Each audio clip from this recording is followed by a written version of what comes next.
UN reform plan adopted despite Russian opposition. The international community adopted a plan to reform the United Nations, called the Pact for the Future, despite Russian efforts to derail it. The international community at the Summit of the Future in New York on Sunday adopted a Pact for the Future, aimed at addressing the sweeping challenges of the 21st century, despite Russian efforts to derail the agreement. The Pact for the Future has been adopted by member countries by consensus at UN headquarters in New York. The adoption will help pave the way for greater international cooperation for our common future, the UN official account wrote on X.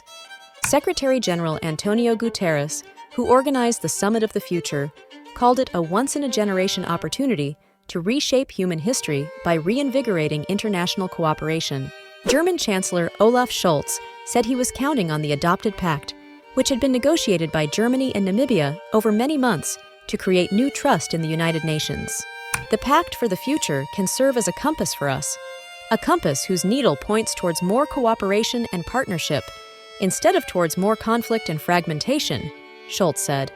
What is the Pact for the Future? In the adopted version of the pact, the leaders pledged to strengthen the multilateral system to keep pace with a changing world and to protect the needs and interests of current and future generations facing persistent crisis. The pact outlines 56 actions, including commitments to multilateralism, upholding the UN Charter, and peacekeeping. This pact includes declarations of intent to reform the UN Security Council and calls for an adjustment of the international financial system in favor of the so-called Global South.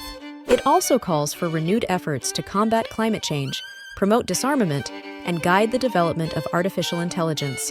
The pact promises to accelerate efforts to achieve the 2030 Sustainable Development Goals, which aim to eradicate extreme poverty by 2030, intensify the fight against hunger, and promote gender equality and education.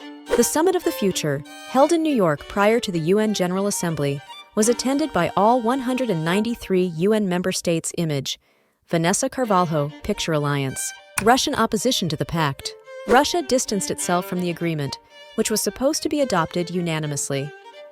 Russian Deputy Foreign Minister Sergei Vershinin said that the countries that were not satisfied with the agreement had not been given the opportunity for further negotiations.